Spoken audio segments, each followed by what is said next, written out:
Hi you guys, it's MJ from IUNPLUG. How are you? So today I wanted to noodle or have a little chat about questioning minimalism. And it's because I came across a channel. I really loved it. I can't remember what her name is, but she's advocating minimalism, and it's really inspiring to just watch how she lives her life.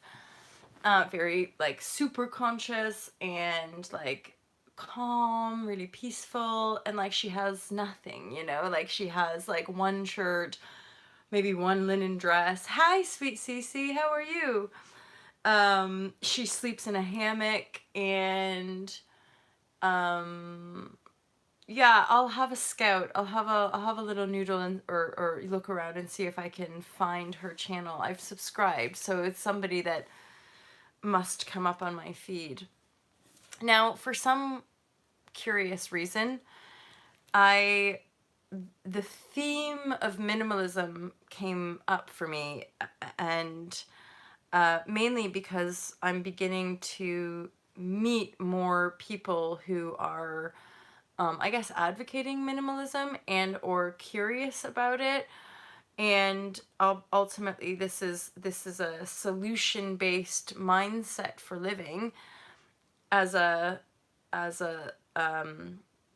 solution to our plastic and our waste and our pollution problems, right? So our becoming more conscious consumers and or choosing a lifestyle like minimalism is helping the environmental crises, as is, becoming more conscious of our food consumption, choosing plant-based over processed, and a more dominant plant-based diet versus a meat and dairy diet, and certainly the processing, which all the packaging is involved, and like factory production, and mass slaughter. And so anyway, minimalism is one of those things that's sort of like an antidote to a lot of the issues that we're facing on our planet today. So the polarity of that swing is that most of you guys know that I'm somebody who has been living her life after having these spiritual awakenings like 20 years ago, growing up in like mid Canada / North America, where high school is like having all the right clothes and going out to go live your life and blah blah, in this world where you can buy stuff and be special and important. And then I left my high school bubble and ended up at the University of British Columbia, and then I had these wild spiritual awakenings, which led me to leave university and buy a one-way ticket to England to find the new paradigm. That's like literally what happened. And then 20 years on, here I am pioneering IUNPLUG as a business to inspire that shift and change in other. And so minimalism has pretty much always been my way. Hey, Patricia. Yay! Yay. So again, those of you who have been watching for a little bit longer, you might be aware of the part of my journey when I did leave Canada. I did buy a one-way ticket, and I left with this very much like, I can always go back to Canada, but I feel guided, and I'm pretty sure my life's just going to continue to flow. And as in, I wouldn't be returning to live and like get a job and settle down and stuff. However, a bit of my childhood piece is that my grandfather was a borderline hoarder. Now I've lived a little. I've seen hoarders that are like way, way worse than what my grandfather exhibited. But for my childhood imprinting, it was brutal enough, like us kids would go to grandpa's house, play in the backyard, and grandpa would have like 8 cars. Some of them really nice ones. Most of them, if not all of them, did not work. He just had cars, and he would have to like buy something if it was a bargain. I remember he had this little den room downstairs where parents would be like upstairs in the lounge drinking wine, and the kids would all go downstairs in his little den, and he'd have like 8 radio thingies, and again, most of them didn't work. And so I had that imprint as a kid, and then for me growing up, especially like after a parental divorce and going into like the fear and the lack, basically. So like 6 and 7, parents get divorced, and suddenly you're this kid who's like aware of having financial difficulties, like aware of, you know, mom being stressed and things not kind of, basically I always had this underlying awareness of like the buying stuff, you know, and like, well, don't buy it, you know, if we don't need it, don't buy it, kind of thing. Especially with the polarity of my awareness of my father. And then increasingly as I was growing up, because I was always mega compassionate, growing up in I was surrounded by extraordinary privilege, which is why I know I was that privilege. But my weird story is that I was like so we kind of behind closed doors struggled to kind of keep up with the Joneses because we didn't have that kind of wealth. But majority of my friends growing up in high school were wealthy. You know, I'm talking millionaires and billionaires and stuff. And so there was always this massive, like, I'm less than, like, our family's less than, like, you can only be like those people when you make that much money, or when you're that blah, blah, blah, or when your parents sha, sha, sha, sha, sha. So you're getting a bit of a picture of like, you know, what led me to be like this. And so I had all that privilege, and then I go to university in Vancouver. I have all these awakenings. I realize the system is fucked, and that there's all this imbalance, and that why don't more of us give a shit about all these kids in Africa, or all these, you know, and then 9/11 happened as well, which totally like literally the whole thing burst wide open, hence leaving university because it's a privileged academic institution. And there again, we have to understand that any level of our systematic education, there's an agenda. There is for the most part, an agenda of keeping the economy in place, right? I.e. keeping the system in place, which is why it's so effing cunning. And I don't want to use the word clever, because I don't think it is that clever. But, okay, so there's like a little mishmash, and then skip 15, 20 years later, here we are, and with All to Love, and promoting zero waste, and promoting veganism, promoting spirituality via authentic connection, and then the unplug for freedom, which is the fact that I've not been watching TV news, blah, blah, blah, blah, for almost a decade. And again, it was part of my journey where I was at different points of transition. I was very much guided. Like, inner voice, intuition was like, stop watching this shit. It's destroying your life. And then eventually I had a relationship dissolve, and then I started to live my independent life, my sovereign life, whereby I chose not to have a television. I chose not to, you know, and people still to this day often, although this situation where I'm living is a little different, but I can remember finding it rather fascinating that when I was living my last kind of accommodation, I was hosting like private yoga sessions from home. So all of my clients started coming over to my house. And if they ever had to do a little tour, or they ever would look around, at some point, one of them would usually be like, so where's your TV? I'd be like, mwahaha, I do not have a television. Imagine that. And then on the flip side, what I notice is that people have a TV in every single room of their house. People have a TV in the bedroom, in the lounge, in the kitchen, in the da-da, and they have it on all day long. So it's not even the fact that like we're engaging. It's just that there's this drone of vibrashe that is washing over a household's consciousness that people don't even acknowledge. I started to notice it about a couple years ago, obviously after like 8 years of not watching TV, not being engaged, and then going into an environment where I was staying somewhere for an extended period, almost a month. And 2 weeks in, I started to feel really like down, really like, like not sure if I can handle another 2 weeks of this, and like what is up, and how is it so blah. And then I realized, I was like, oh, the TV is on all day.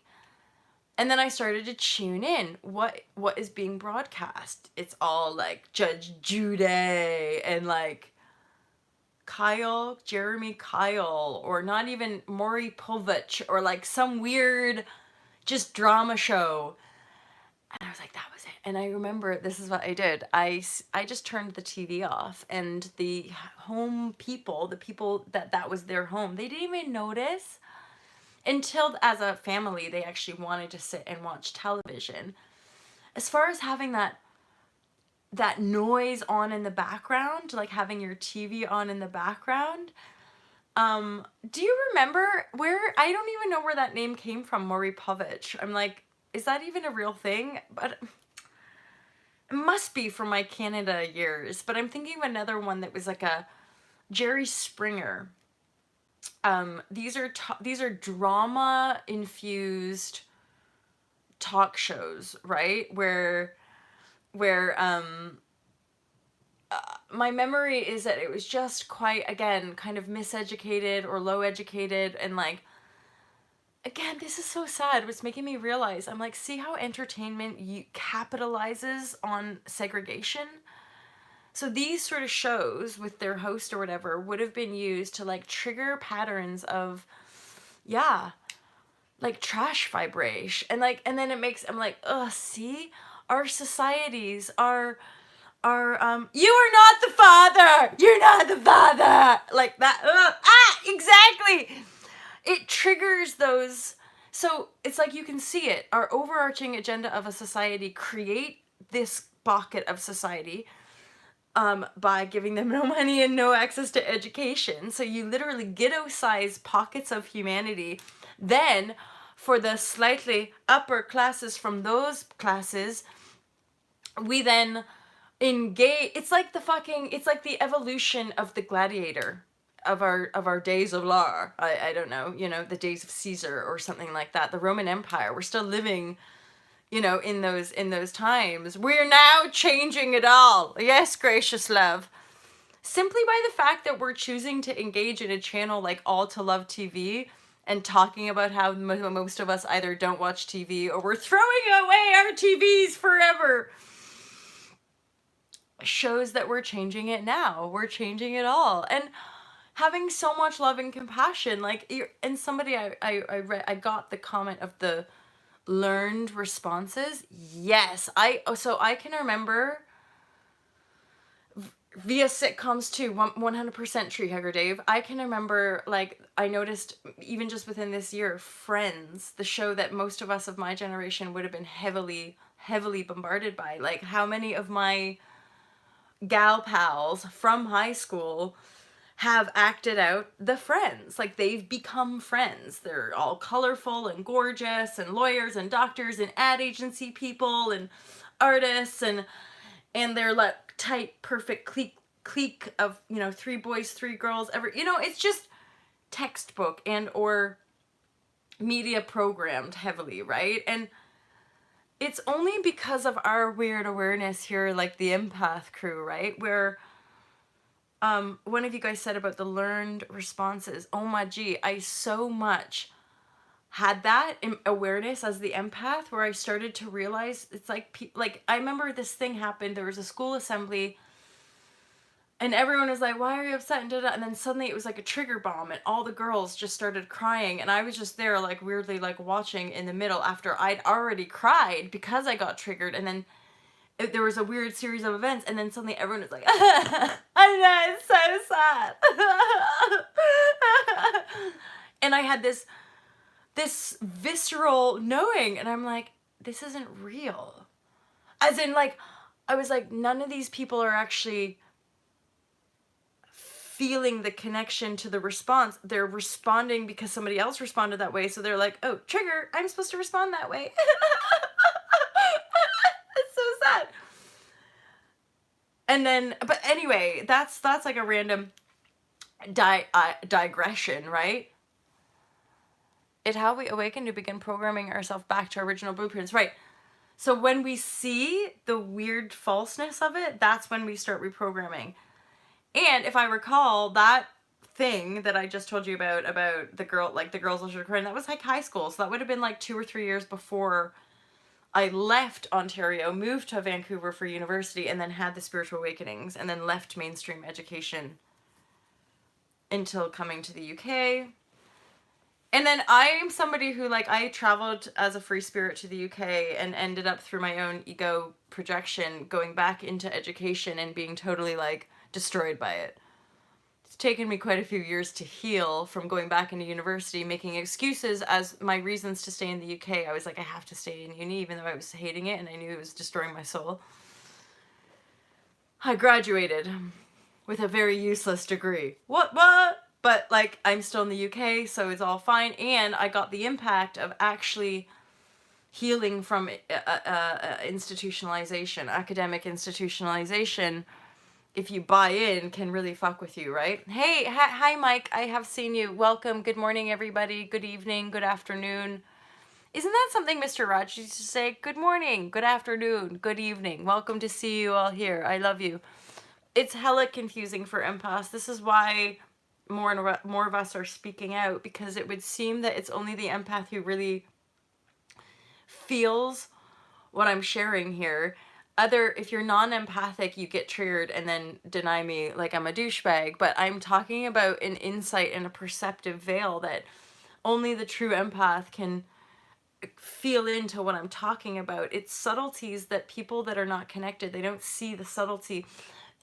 Basically what's going on is that the more one becomes fused with the heart and the intuition and outwork all of these despairing distortions via the belief system program and all the overlays, basically the more clean, clear, pure, clarified the beingness that you are becomes, the more in other you can, it's like you can see their thought projection or feel it.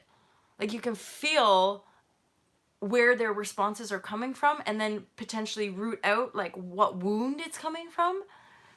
And even as I say that, but remember guys, we're not here to fix people. Like we just have to have a resonant knowing. Just know your intuition. That's all there is to it. Because intuition is in love with all. And there's no judgment with intuition. It's just like, nope, that doesn't resonate. Nope, that person has a different point of attraction. I don't have to try to work it out, although it's kind of fun. It's not our job, right? Okay, I wanna go right on back to the point of this share, which was minimalism, and like this random insight I had about minimalism because I promote zero waste, vegan fashion, and I consider myself, like way back when, 20 odd years ago when I moved to the UK, I for sure was a minimalist. Like I had two pair of trousers, one or two pair of shoes, a couple jackets, and like it was all I wanted. I only ever wanted to have stuff I could, like, what's the expression? Like, I only ever wanted to have stuff where I could carry it on my back. You know, rebounding from that weird entitled privilege, but like privileged comparatively to the rest of the world, but striving to be more in my little pocket of privilege. I guess I swung the opposite way and wanted to deny and renounce materiality. Because I'd had these awakenings of the pure heart and was like, why is and then I fucking came to London, England of all places, and you've just got all these business people rushing ahead, and I was just like, where's everybody going? What's the rush? Why are we all just working so goddamn hard to just buy a whole bunch of bullshit that's going to pollute the earth, right? And then enslave us, because it's these different tiers of humanity that have to go to work every day to slave away to make our goods, which we end up giving no shits about anyway. And then, do you know what I mean? So there's lots, it's pure insanity. And so all these years later, I'm coming to this place of, oh, wait, like it doesn't have to be austere. In a weird way, I feel that minimalism is like a swing. Just like sometimes I feel polyamory is a swing from austerity, control, and domination, possession in relationship versus freedom and love and harmony and sacred connection, right? I do, in our kind of a primordial sense, feel that when we fall in love, that is that prime co-creative partner for the rest of our life, and as far as family and business and da-da-da-da-da. However, in our constructed reality of divide and conquer, of course, that's not working anymore because it's laced with control and domination. So similar with minimalism, I'm like, well, again, when I want to soften spiritual concepts for people or make them really practical and day to day, I'm like, no, you don't have to renounce materiality. You know, the solution to our plastic pollution, or the solution to our environmental crises, again, it's like being creative. For some people, minimalism might feel really fantastic, right? Yeah, right. And then for some of us who've been in that minimalist world for a while, if anything, I'm realizing I'm opening myself up to receive, to like, right? And so I'm noodling with, because I'm somebody who could really take a lot on, i.e. I see minimalists and I was like, I should be doing minimalism. I'm not doing enough, you know? And then I was noodling with it and being like, but wait, zero waste and vegan shopping. And then I'm somebody who goes right down into like, just buy secondhand. Like, you really, really, really do not need to buy anything new anymore. We have more than enough stuff, more furniture, more. My whole apartment, other than the furniture that was just here already, this whole apartment was, what am I saying? Decorated? This whole apartment was decorated by the charity shop that I now volunteer at, right? With cushions and blankets and some artwork, and then I had some artwork from my ma, and like, you know, so I'm like, I didn't, and charity shop, anyway, it's all relative, but I'm like, you don't need to be minimalist, you just need to not buy into like slave labor and consumerism. You know, you can just go to charity shops, go onto eBay, go to antique stores, you know, like go. And I've talked about, I did a share a few days ago about zero waste fashion, and I'm like, we ultimately become a lot more authentic when we buy secondhand. Chris P, I collect things though. Fantastic. I'm getting to that point. This is what I mean about the kind of making it work for you. Any ism, any word that ends with an ism has the potential to divide and conquer. Yeah. So minimalism, if we become too sort of righteous or austere or whatevs, then it can become a blame and attack culture, just like zero waste, just like veganism, just like spirituality, right? So any of these pockets of cause, rather, just remember that there is always potential for segregation and divide and conquer within these movements. So I'm somebody who really loves, right, I'm same with you, Patricia, like what I just choose to keep my space clear. So when I'm energetically not resonating with something, I'll just get rid of it. And then when I see something, usually because I only really charity shop, when I see something, I'm like, ooh, I want that, I'll have that, right? And I love loving things. Like, this is all part of my journey, even with makeup and with clothing and my body and stuff like that. It's such a joy to actually love things, so that your whole world, your whole environment becomes an extension of the love that you feel. And so minimalism, to me, sometimes can trigger this austerity, this polarized swing away from materiality into minimalism as the ultimate godly way to live. And yet that triggers that, the same as I was evolving out of like spiritual community, where I was like, yeah, but why does everyone have to dress the same? You know, like when I was at the ashram, like, why do we all have to cover up? Like, what, you know? So it's worth noodling the, like, minimalism isn't necessarily the answer for us, but for some people, I think it's a polarized swing because they've been invested in materiality, and then they had some awakening experience, which made them swing the other way to go, okay, well, then I'll buy nothing and have nothing and da-da-da-da. Again, I'll remind us, that's why Katie and I called Zero Waste course Zenful Zero Waste, because I'm a long time, you know, person on this intuitive spiritual journey, and austerity and judgment and being hard on ourselves, it never, ever, ever works.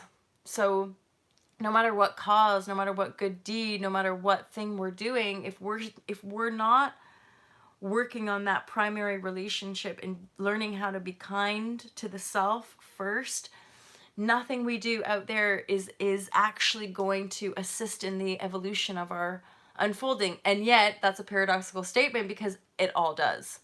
Everything we do, everything that we are, every breath that we take is helping us to up-level our aliveness. And yet we share here these different platforms of awakening are sharing to help deduce and help us find deeper clarity, clean clarity, clean exchanges, which to me it's just to do with the resonance connection and the kind of the purity with which is coming from the heart.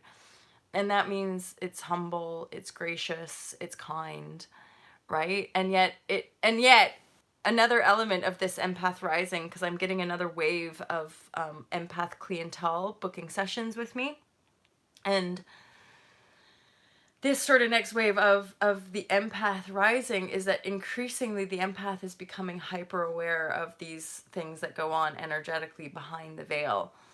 And now that the empath community is beginning to connect, we're empowering ourselves to not take no shit from nobody.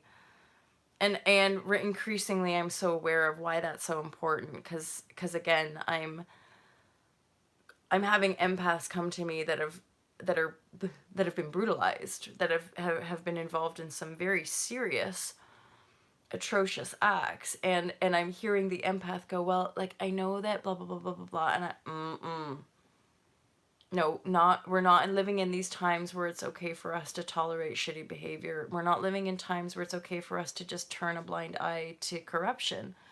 We're living in a time of disclosure. We're living in a time where it's important for us. And I want to go back to Susanna Amanda, because that's really exciting. I'm somebody who visions myself holding space and having retreat all around the world. And so it doesn't surprise me that quite a lot of my friends have and or are being guided to land, to have healing centers, to host retreat. That's pretty much the next level now. It's like 3, 4, however many retreats every year, so that we can all get together, connecting with people with bases and spots all around the world, so that we can keep connecting and keep growing and keep that kind of creative, collaborative energy going, because it doesn't look anything like old paradigm energies. It's investing in the heart. That's all. That's all that it is, right? Clear vibration. So Karen and I are planning a retreat in Kauai next year. It's super duper exciting. A lot of us are intending to meet up in Morocco later this year. Have I told you guys? Randomly, I'm pretty stoked. I got a gig in Portugal this summer. So I'm going to be in the very southern tip of Portugal teaching yoga every day at a little cafe, which weirdly I remembered that like 5 or 6 years ago, or no, more than that. It would have been when I was still in Liverpool, just starting out my yoga career. And I remember having a dream shortly after getting back from, or maybe the dream happened by the time I moved down to Devon. But I had this dream where I like walked into a cafe. It was a cool, vegan, colorful cafe. And I remember walking upstairs to the yoga room, and I was like, oh, it's like my studio. And then weirdly I'm like, anyway, there's like just different timeline opportunities popping up that I'm like, oh, I have visioned this. As in, this has been in my imagination, right? I have a healing studio in Maui. See? See? Sweet, see? So like, and then Divine Sight has a place in Dallas. And this is now the call. This is a big call out for all of us. We are in resonance here on Ultra Love TV, and whether me or all y'all connecting between one another, where we can do work. Pardon me. So like we can all meet up. We can all meet up at Sweet Cece's apartment. You guys can come to Devon. I am planning this. I am thinking, because some of you asked about like, do I do retreats here? And I'm planning on doing not whole retreats as such, but I'm planning on doing like weekend workshops. That means that technically people could come on a Saturday morning. We'd have probably like a 6-hour day. So we do like a 10 to 4 sort of day. And that would probably include things like a yoga sesh, a meditation, a hike, and or a surf, or both. One day a hike, one day a surf. And then some lectures, you know, some chit chat, some lectures, and then we'd probably just go out for lunch together locally, or I'd make lunch here at my apartment. But you guys would basically book. It would be like a low cost retreat, say like £150 or £200, but then I'm just thinking, but then you'd have to pay for your accommodation, which again, this area locally, we could work it out. Anywho, these are just like me being totally transparent, having brain tinkly sessions with you guys, right? Hyperspace connection, crispy. It's only because I went to your channel and I saw the singing bowls and like the beautiful altar and stuff like that, and it just reminded me how beautiful and eclectic and rich this community is growing. And that I feel very connected. It's funny that the recent shift that I had was realizing I really have created my own life. So like, and I'm somebody who has totally healed and or broken free from, you know, toxic family historical patterns and programs. And I guess you could say just like my life is really kind of simple and joyful and fulfilling, and it's also paradoxical the way it like flips over itself, you know, like with all the awareness around zero waste, and here I am having been a minimalist for most of my adult life, and now I'm saying, hey, it doesn't have to be like that, you know, it doesn't have to be that austere, it doesn't have to be that extreme necessarily.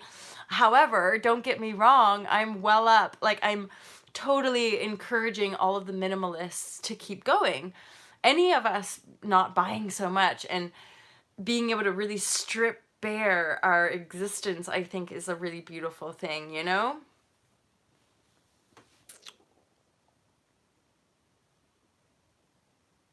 Ooh. Oh, Amanda, I've got a friend over there as well in Montana. So you're working on an alignment piece as well. This is what I mean. Like it couldn't have been more of a divine order as far as like the natural co-creative attraction between all of us, as far as like although I'm like, but then I put the call out. I remember I had like the vision video way back in 2017 where I'm like, healers, new paradigm leaders, light workers. Like I put this thing of like all these sort of global leaders in my weird paradigm shift perspective, right? It's that the old world leadership is the old world leadership. You know, we're now moving into this sort of compassionate, where the authoritarian rule or the authoritarian rule is compassionate. That's all. I'm like, God, it's not frickin', it's really not that difficult. It's just weird to me how convoluted and messy the more we're invested in that old world, it's all messed up, you know, and hence why all this spiritual work or all this paradigm shift stuff, I'm like, guys, it's just us feeling better as we are. And weirdly, this is something to remember, because I know a lot of us are still bottoming out. It's the darkest night of the soul so far, and it is always darkest before it's dawn. But to remember, it's not the emotion that you're feeling or the feeling that you're feeling, it's your relationship to it. Right? We go, oh God, I'm feeling so, okay, detach. Don't, this is something where discernment is a huge piece, and why I sometimes encourage people to have sessions if they're not quite sure, because I talk about this in the book. There is a difference between being present with the emotional field and wallowing in it. There is a difference between being detached and being completely being detached and being in denial, right? Wings and desires. I know, and I really feel that, tree hugger Dave. Obviously, because we wouldn't connect if it weren't true, as in we wouldn't align here if it weren't like, obviously we're all creating something that's beyond us, and yet now we're starting to realize it's like fusing together, right?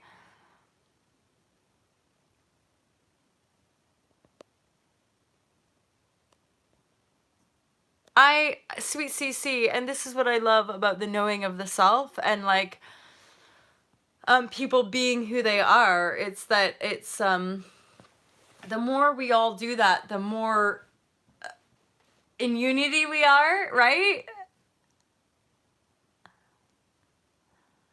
Sweet.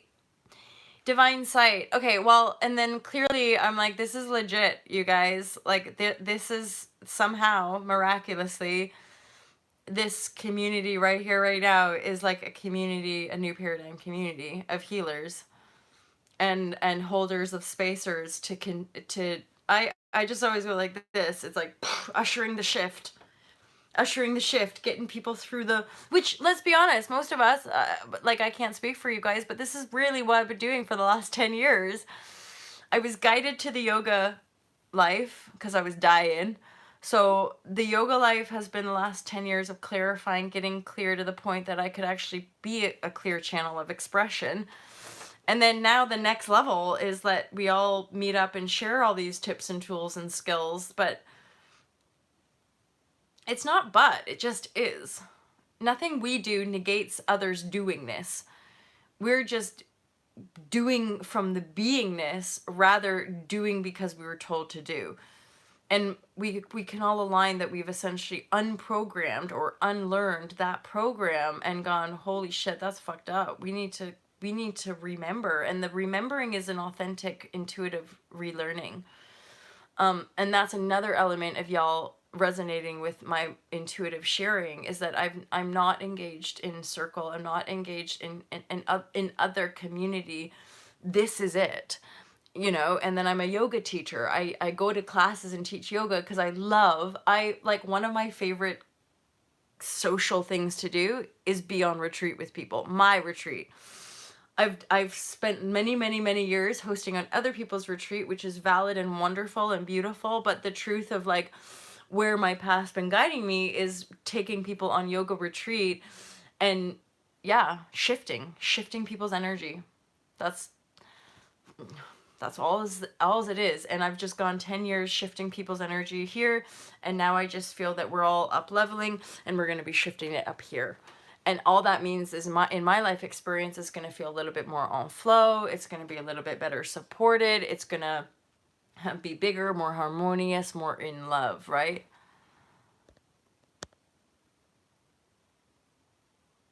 Faked as death. Not anymore. Right. And, like, this is the juice of life, of, like, God, feel it, know it. Like, we are all such energy movers. I don't even have the word. Servers are natural energy movers. Yeah. And I feel we've been initiated. I feel we've all been initiated and are graduating to this new level, which clearly, I know it's invisible, but some miraculous, beautiful reason, all y'all resonate with what I'm talking about and feel it and know it, because you're channeling the same and or imagining the same vision for your own life. It's not hard, simple, sustainable, bare feet on the grass, community living, creative, plants, good food, ease. There again, when we're not all blind consumers, we don't need an economy which enslaves people. It's just that simple. We don't need a labor force. We don't need a slave labor force. We don't need a working force in that regard. We have everything we need. We don't need people going to factories every day to build more fucking shit that's going to end up in our oceans. We don't need more people. We have enough. We have enough. And we are enough. You know, and I think that's part of the apex of our co-creative experience at this point, is that we literally have enough. Therefore, that the whole entirety of the human race can say, I'm enough. We did it. Look at all this wonderful thing. Now, let's rearrange just a tad so that we can share all this stuff, rather than having just a few people, and let's be honest, a few miserable fuckers taking everything and hoarding it and thinking it's just fine and dandy to enslave everybody else. I think not. I think not. So that's who we are. We're just those going, no thanks, and then building in harmony, and then sharing. And then that's it. The rise of the empath is that it's continuous, relentless, because it's the globe. It's the entire patriarchal imbalance masculine perspective. which of course you guys, you know what I'm talking about. I'm not talking about a gender divide. I'm talking about the human being an imbalanced vessel of creation. Because as a human being, we've been in denial of the feminine aspect of self. We've been in denial of a whole half of who we are, which is why we're so externally focused, and we forgot that we are beings, we are infinite beings. We forgot, and so we put all of our power onto the external world that we already created. Now we're all like, what the fuck? Yeah, because we're it, not it's not out there, it's we're it, right? So we're remembering that, which thank God. So that was a huge tangent, just born out of minimalism, which I love as a movement. I'm just somebody who's like, but remember, you can go vegan and zero waste, and you can just buy secondhand, and ultimately, if you love stuff, you can still have lots of stuff. Don't let any minimalist ever make you feel bad for not being minimalist. Just live your life in joy. Let it extend out to everything, right? And precisely, there ain't nothing wrong with minimalism. I'm just somebody who's been there and done that, probably before YouTube even existed or it was even a thing. And I'm here to say that, you know, just like doing yoga or doing any other number of things, it's not going to necessarily make you a better person. And so we always want to be aware of that weird thing of austerity, dogma, self-righteousness, right? And just be willing to give stuff away and embrace things and, you know, enjoy your life. If minimalism feels good for you, fucking do it. You know, I spent years of my life being minimalist, and I'm weirdly in this flip, even with all the zero waste stuff, I'm in a different part of my life where I'm finally allowing myself to possess things in love. You know, like realizing I can actually have a closet full of clothes and have pretty different shirts to wear every day, rather than having this sort of burden and guilt, and so not, but then secretly sort of thinking I'm better than people who shop all the time. You know what I'm saying? That weird self-righteousness. Hey, John Beanie, how are you? I have no luck selling. I think it's easier over here. I sell a lot on eBay. No, that's a total lie. I sell from time to time. I sell stuff. Mostly I just give her to charity though, because especially because I work at the charity shop across the road and I go in there a lot. So I can give stuff away to them, and then if I ever want it again, I can always give them a couple quid and have an item back. But typically that never happens. I find myself just shopping and intuitively buying stuff that I feel might look pretty on me. Are you my twin? Are we all twins? Well, according to one of my spiritual teachers at one point in my life, we're on to something here, you guys, is that she was saying the constellation and, or, right, there it is, so many twins. It's that actually as a soul family, you could say that it's families that are twinning, but right, it's like quadruplets. It's the fact that there could be 6 or 7 or 8 or any number of us in a star, in a kind of constellation of energy, which technically means if you split off any one of those, all of those aspects are twins of self. Does that make sense? Wonder Twin. Wonder Twin! Powers! Activate! Like, that's pretty much what it is. I do know, Rochelle. There's other, we're a tribe, we're a soul family. Otherwise, I don't think you guys would totally understand what I'm saying. And also there's no biofeedback. So what I've noticed here is that just being myself, because there's a you're self-reflecting. So there's no entanglement. And every one of you has your own intuitive innate gifts, which you're yoking here, form of fire spark. That's right. Yeah, it is actually, you know, spark light creation. And it's us and our ability to go to the original source point of creation, to remember the mother father aspect, the trinity of self creation, and that we are that. Womb mates, exactly. Oh, that's another thing that I want to talk about at some point, is that I'm curious, some of you, like how you were born. And so I don't know about you, I started to have this weird download about how our 9-month birth process is like a mini version of our life blueprint process. And this is just intuition. There's no grounding in validity or anything in what I'm saying right now. Although I was wondering about the lightworker community, or just this love heart vibrashe community, and I'm like, did any of you guys almost kill your parents when you were conceived?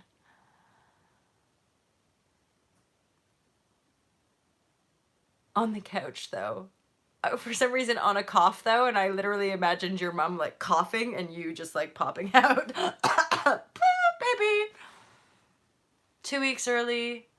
Extra long gestation period. I got booted from that club. Freaked out my mom the day I remembered her birth. Yeah. So there's definitely some intrigue there. I just thought maybe there was, like, maybe there's some kind of link. 10 days late. Hi, Angelic Healing. How are you? My mom died during pregnancy. Yeah. Conceived and then sick, and then eventually she took herself to hospital and the hospital team pronounced her dead. But she didn't die. No, don't worry. She's still alive. Like, my mom and I are mega tight. But, like, yeah, my mom died. And then she's shared the story with me, but she remembers, like, coming back alive, and the nurses and the doctors were talking about how, like, she's dead, what a shame, kind of thing. And then they're like, oh, she's back, she's alive. And then basically when I was born, one of the nuns basically said to my mom, like, you know, this is one special baby, your baby really wanted to be here. Something like that. I don't know why I'm sharing this, but I'm like, I did want to be here. It's been a fucking mish. I was like, you are not dying on me, woman. I shall be born.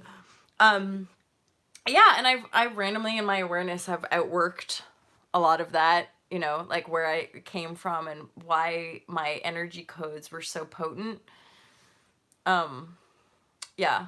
And then looking at my life plan and how these first 30 odd, 35 years have just been so freaking brutal. Like, suffering. Like, what's going on? But you just kind of keep holding on and you keep believing and you keep praying. And then randomly I was speaking to my mother this morning and she's like, she keeps seeing these numbers everywhere which are representative of her biological mother. And you guys know both my parents are adopted, so I have a really funny experience and or relationship to so-called family. Hence, travel through the world alone and then find a family on the internet. Come on, it's easy. Bah! But I do love you guys mega. I'm all for minimalism. I'm all for you being you. And I always typically like to talk about the false economy as one of the big illusory divide and conquer tactics. And yeah, brutal life for sure, right? It's always best. Oh, thank you, Patricia. I have so much love for you.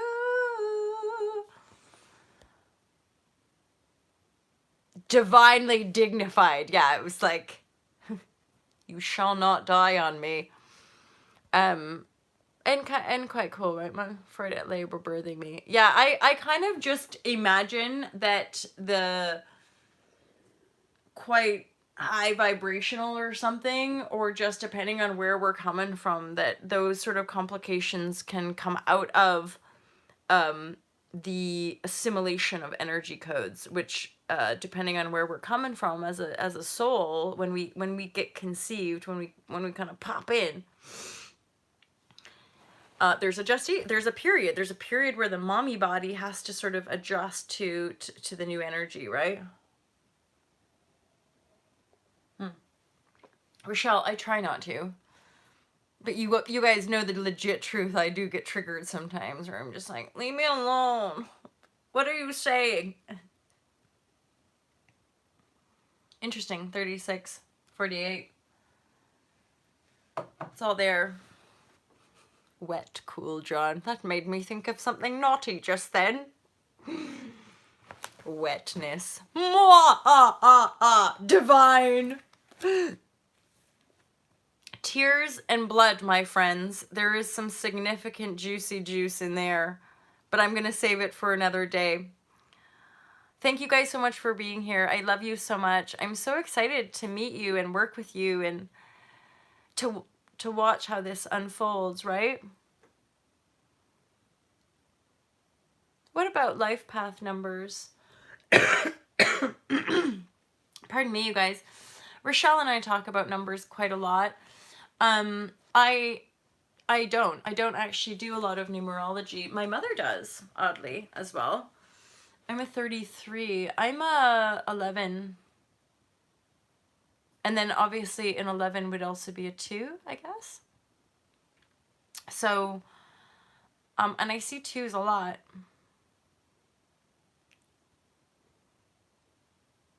I popped out quick, yeah. Right, and so there's like, if you were to really noodle over like the type of, if your mother has shared that, but like noodle over your like,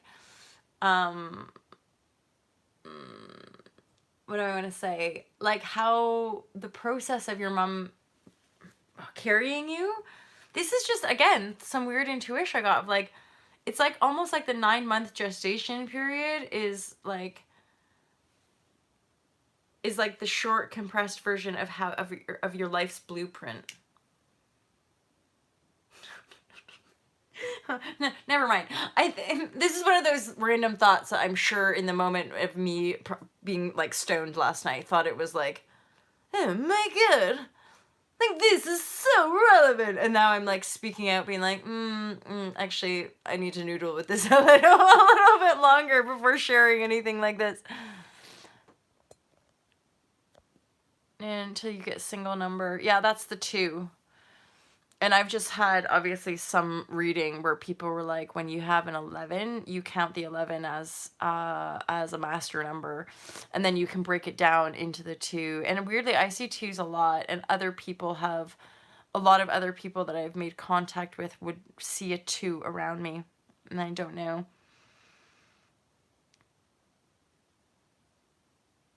Oh, that's weird. 3 1s, 1 3 3 1. That's been coming up a lot for me as well. 13 13, 17 17, 19 19. Those reps. Prime nut time. Yes, your name. Ooh, tree hugger. See? And this is it. It's not necessarily about knowing, isn't it? It's just about sharing insights, because then you can reflect back.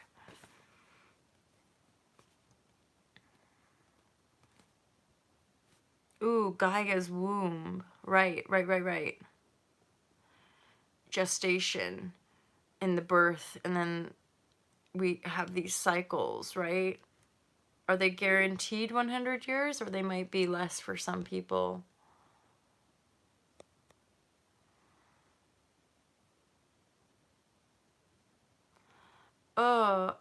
Oh my goodness.